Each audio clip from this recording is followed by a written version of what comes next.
cuidarse. O sea, es que decía, mira, hoy estoy en una plataforma a 12 metros, si me tiro y caigo de cabeza, con suerte me mato. Y bueno, en el documental Corazones en la Tiniebla, que es donde recogen todas estas anécdotas, todas estas curiosidades del rodaje, sale la mujer de Coppola, Eleanor, de la que hemos hablado antes, que bueno, que aunque la apoyó en todo momento, yo ya la verdad es que creo que es una mujer muy estúpida, porque es que dicen en la película, pues yo veía a Francis muy angustiado, realmente es que a veces con ganas de coger una pistola y volarse la cabeza, una vez se desmayó. Y era realmente emocionante ver aquello. O sea, estás viendo a tu marido que es que se va a pegar un tiro porque es que está desesperado. No, es muy emocionante, artísticamente hablando es muy emocionante. Yo creo que es más bien fantasma, ¿eh? Lo está diciendo a toro pasado, que... Completamente, además, es que hay un rumor que dicen que es que llegaron estuvieron a punto de divorciarse, Claro, durante el rodaje de la película. Eso no sale en el documental, No, es factible, curiosamente hecho por ella. Pero no sí que es verdad. A ver, yo entiendo el hecho de que un artista trabaja mucho mejor o saca mucho mejor lo que tiene en sí en un estado de presión, Ujú. cuando todo lo tiene en contra, lo único que puede hacer es rodar Claro. o nada, es que no tiene más remedio. Y en cierto modo eso sí ayuda. Eso ayudó a Coppola en la primera del Padrino. Tuvo muchísima presión y le salió bien, o lo mismo que tuvo George Lucas con Star Wars. Pero este no era el caso. O sea, que aquí Coppola podía seguir cagándola más, pero es que por más que lo hiciera no encontraba solución a aquello. Ujú. Brandon no ayudaba. Así que es que no sabía realmente qué hacer. Además, ya para mejorar la cosa, coge y en el último momento se le ocurre a incluir a un personaje que aparecía en la novela, que era un americano que está allí, es un corresponsal de guerra, interpretado por Dennis Hopper, que en aquel momento era el mayor acabado de Hollywood. O sea, era un drogadicto, a más no poder, esa era la definición de drogadicto. Estaba colgado de la cabeza. Y cuando llegó allí, también en cierto modo sabía de qué iba su personaje, pero es que no tenía ni idea de lo que hacer. El Coppola le ha explicado la escena, mira, tienes que hacerlo de este modo. ¿Por qué lo tengo que hacer? Pues porque lo pone en el guión. ¿Qué guión? O sea, es que estaba igual que el otro. O sea, es que no sabía qué hacer allí. Y claro, Coppola es que se veía dos frentes, o sea, lo único que le quedaba era Martin Sheen. Ujú. Pero sin embargo, en esa parte, el personaje de Sheen, aunque es importante, no tiene nada que decir en cierto modo. Ujú. O sea, solo él observa. O sea, Sí. él es como nosotros, Ujú. ve lo que hay. Y es que tanto el papel de Hooper como el de Brandon era importante. Brandon no soportaba a Hooper. O sea, hay una escena en la que el personaje de Kurt coge y le tira un libro a Hooper, ¿vale? Pues esa escena no estaba en el guión. O sea, es que el Brandon estaba allí oyéndolo hablar, es que estaba hasta los cojones de él y le tiró el libro. O sea, cállate ya, que es que deja de interrumpirme, están rodando, pues a él le da igual. Es que Yo, estaba allí. yo llegué a escuchar al respecto que incluso, vamos, dijo que no lo quería en el plató mientras él estuviera, que tuvieron que hacer escenas individuales, ¿no? Para sí, lo cortaban, Ajá. rodaban un plano y otro. Y en realidad es que en ningún momento coinciden. O sea, no hay ninguna, creo, escena en la que estén los dos en el mismo plano. Ujú. Eso lo hacían cortando, la magia del montaje. Pero bueno, finalmente el personaje de Cooper era importante porque es que en cierto modo intenta explicarle a, a Willard que, mira, si tú aún eres fiel a lo que intenta hacer el ejército, lo que hace aquí, esto, que ha perdido por completo la cabeza, debería serle fiel a Kurt. Claro. Porque es que a él le ha pasado lo mismo. O sea, él es una visión del ejército. O sea, han perdido la cabeza, no saben qué hacer. Pero Kurz por lo menos ha adorado como un dios.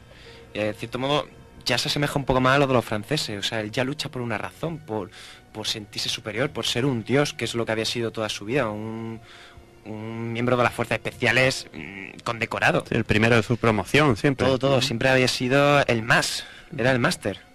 Pero Willard tiene la misión de matarlo. Y es lo que decide finalmente. Luego con el final en sí, no se sabía realmente qué se había hecho al final. Porque en principio, Willard, y ya con esto siento destipar la película a los que no la hayáis visto, podéis apagar la radio ahora mismo si no. Vale, ya. Willard finalmente mata a Kurt. O sea, hachazo puro. Yo creo que en cierto modo Coppola le dio la idea así de, mira, estoy de Brandon hasta los huevos. Sí, yo creo que ahora que me cuenta esto, lo entiendo. Machácalo, que yo no lo puedo hacer por ti. Y al final había una gran explosión en el campamento justo antes, o sea, justo después de que Willard se marche en la barca, con lo único superviviente del equipo, Lance. Eso creó confusión porque la gente no sabía si realmente al final había habido un bombardeo. Luego todavía había el final escrito del guión, que no gustaba a Coppola, era que recibían un ataque al campamento y tanto Kurtz como Willard luchaban juntos y ganaban la batalla. Y había un diálogo final en el que Kurtz decía, pues yo lucho por esto, por lo otro, porque realmente creo en el poder, en el sentirse como un dios y demás. Pero ¿y usted por qué lucha, Capitán Willard? Y el Willard lo miraba todo tranquilo, con un cigarrito en la boca y decía, porque me gusta. Vale. Coppola echó para atrás ese final porque le parecía demasiado macho. O sea, no le convencía, quería algo más profesional. Queda un final realmente bueno. Tampoco este era tan malo. No, queda un poco abierto, digamos, a interpretaciones del público, ¿no? Sí, básicamente. ¿Qué ocurrió? Terminó el rodaje antes del verano del 77. Tuvieron ya otros problemillas, pero con el tema del montaje, con cómo lo iban a dejar al final. Pero al final, en mayo de 1979, durante el Festival de Cannes, como decíamos al principio, se estrena la película, con esas palabras de mi película no es una película, mi película no es sobre Vietnam, mi película es Vietnam. Vale, o sea, queda explicado por qué, lo que sufrió realmente Coppola y cómo, en cierto modo, se puede comparar perfectamente el rodaje de esta película con la propia guerra. O sea, al estado de locura que llegó Coppola, al estado de locura que llegó la producción, y, bueno, el resultado, gracias a Dios, el de la guerra no quedó claro. El de la película sí. O sea, la película ganó la Palma de Oro. No estaba terminada, incluso. O sea, fue algo así como Maldito Bastardo hace un año. Que Tarantino la llevó con un montaje que no era el final, era un montaje de prueba. Pues Coppola hizo lo mismo, llevó un montaje que no era el final. Luego hice otro, pero tampoco había mucho cambio. En Cannes ganó la Palma de Oro, compartida con otra película. Y luego, durante la temporada de premios, ganó bastantes premios. Por ejemplo, ganó 3 Globos de Oro, ganó 2 Oscar, consiguió nominación a Mejor Película y Director, pero también Robert Duvall, pero no se hizo con ninguna, que el año fue el año de Kramer contra Kramer, que bueno, es una película que está bien, pero la historia siempre hace justicia y Apocalipsis Now está ahí, Kramer contra Kramer. Sí, pues se olvida. Ha llegado a ser una película de culto, la verdad que... Culto, o sea, está en todos los top de películas bélicas. ¿Vale? Efectivamente. Yo te iba a preguntar también porque en la tripulación de la barca tiene ahí algunos actores... Ciertamente. Uno de los miembros de la tripulación es un chaval de 14 años que mintió sobre su edad para poder entrar en el casting, y Coppola quedó tan impresionado que le dio el papel. Ese era Lawrence Fishburne, que para los que no le pongan cara es Morfeo de Matrix, con 14 añitos. No veas, tío. Se fue allí al rodaje, y además en los rodajes de prueba él hablaba sobre compañeros suyos que habían ido al Vietnam, y decía, pues la guerra tuvo que ser interesante. Pues decía, yo tenía un amigo que fue allí y lo único que hacía era fumar María.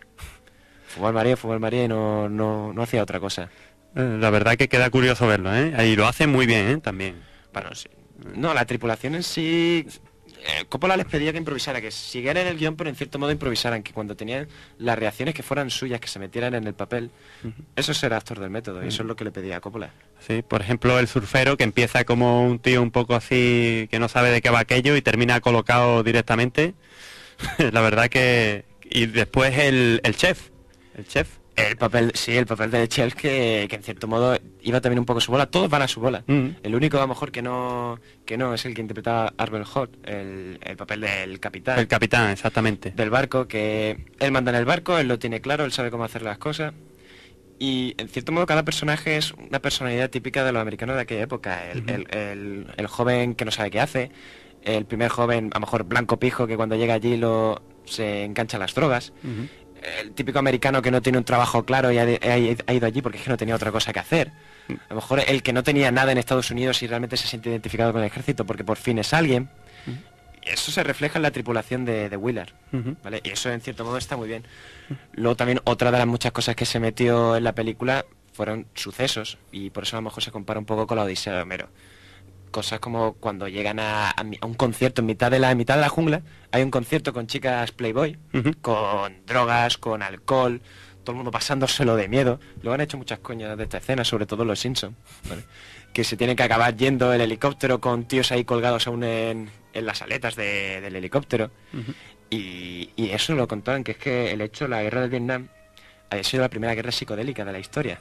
O sea, eso se ve claramente en la película, porque tú empiezas viendo, como tú decías antes, una película, pues bueno, bélica, normal, va, un tío con una misión, pero luego poco a poco va perdiendo sentido todo.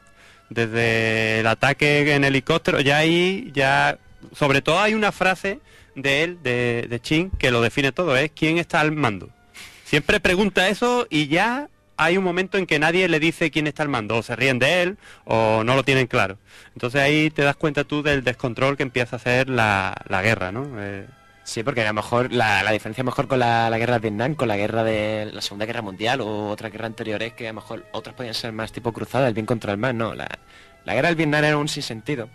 El público estaba harto de ella, o sea, escupía a los soldados cuando llegaban, todo el mundo estaba harto. Pero lo que realmente ocurría allí no quedaba claro. No. Y la oportunidad que se les presentó al equipo de Coppola de poder contar todas estas cosas fue brutal. Ujú, ¿Qué pasa? Que todo lo que pasó, en cierto modo, en la película es real. ujú. Pero el modo, a lo mejor el modo de contarlo de un modo tan abstracto, tan psicodélico y buscando un enfoque tan personal como era El corazón de las tinieblas o los proyectos que tenía Coppola en mente o lo que él vivía durante el rodaje de la película, quizá en cierto modo se pasaron un poco. Yo creo que, aunque esta película es magnífica, lo que fue el Vietnam en sí, a mí Ujú. siempre me ha gustado más Platón. Ujú. ¿Te ha parecido una película más Además, curiosamente, con el hijo de Martin Sheen, Charlie Sheen. Charlie Sheen, que ese sí que era peligroso? Sigue siendo un peligro el tío. Bueno, pues ya sabes, lo mismo necesitamos que nos haga otro especial sobre Platoon. Bueno, sobre Platón hay menos que hablar, pero sí que... Para mí sí que enfoca mucho mejor. Ujú. Es menos épica. Ujú. Es más asquerosa, más con los pies en la tierra. Ujú. No es todo el rato dentro de una barca. Es la diferencia. Ujú. Además, una parte que lo define perfectamente. Que es cuando en la escena del tigre, que bajan un momento a tierra, aunque el capitán dice, oye, no bajáis a tierra. Estos se bajan, Willard y el chef se bajan, y allí tropezan alucinantemente contra un tigre. O sea, en mitad de la selva aparece un tigre y los quiere atacar. Tienen que subir otra vez al barco cagando leches para evitar ser comidos por un tigre en mitad de la selva. Ujú. Y claro, Willard dice algo que serio, dice, no se puede bajar de la barca. O sea, el río es lo único que te separa de la cordura de la locura. Ujú. ¿Vale? No te bajes. No te bajes porque cuanto más te bajas, peor ven las cosas y peor están las cosas. Ujú. Es la línea que separa la locura de la cordura. De hecho, eso tienen también otra escena que es cuando abordan la barca donde van varios chinos, o sea, vietnamitas, Varios perdón. amarillos. Exactamente, como ellos le dicen, y ahí fallece el joven, que lo acribillan directamente. Básicamente, pero también ellos se acribillan la... Sí, bueno. No, espera, no. En esa escena no era. eh, No, o sea, ellos acribillan la barca sí, con todo. Y porque una de las chinitas había empezado a correr por la barca. sí, por el perro, por un perro. Por un popi, tío, por un perrito. Ajá, Y nada, y es que solo quedan ellos. ¿vale? exactamente. Ahí también se ve un poco lo que él dice, ¿no? No paréis porque aquí si no seguimos nuestro destino, nuestra línea, pues nos perdemos, se nos va la olla. Bueno, José, ¿algo más que añadir sobre la película? La película es magnífica, 150 millones de recaudación. Exactamente, eso te iba a decir. Al final, ¿cómo se resolvió en el Mira, cash? la United Artists le había exigido a Coppola que la película tenía que recaudar, más de 14 millones.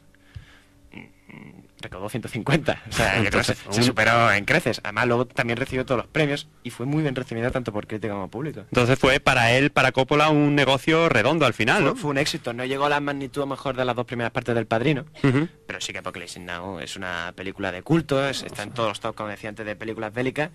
Y en cierto modo fue un éxito, pero también aquello supuso el final de Coppola. Claro. O sea, ya después de eso, aparte de la tercera parte del Padrino, Drácula y poquito más. Ujú.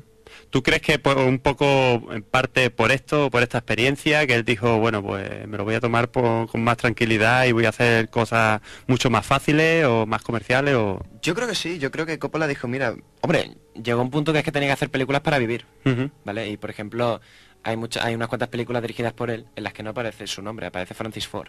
Ujú. No quería que apareciera su nombre, porque es que no estaba a gusto con lo que rodaba, pero es que lo tenía que hacer para comer. Ujú. De verdad que del grupo de grandes directores de los 70, que eran Spielberg, Lucas, Scorsese, Brian De Palma y él, Ujú. en los años 80, salvo Spielberg, un poco, el resto estuvieron fatal. Ujú. Todos tenían que trabajar para comer, como es normal, pero no tenían proyectos así muy personales ni demás. Y en cierto modo también puede que Coppola en cierto modo se descubriera por fin que era un director muy idealizado. O sea, que es un gran director, sí, no cabe la menor duda, pero también fue un director con muchísima suerte, porque le cayó en las manos el libro de Mario Puzo, El Padrino, Ujú. que es un pedazo de libro, muy cinematográfico, que la grandeza de esa película está en la dirección de Coppola, sí, eso no cabe duda alguna. Me podrían acribillar si dijera lo contrario. Para mí la mejor película de la historia junto a Ciudadano Kane, El Padrino. Ujú. Pero, ¿qué ocurre? Que después de eso hizo La Conversación, que es una película que Sí, está bien, pero tiene un montaje sonido magnífico, porque es de lo que va la película, de un tío que escucha, ¿vale?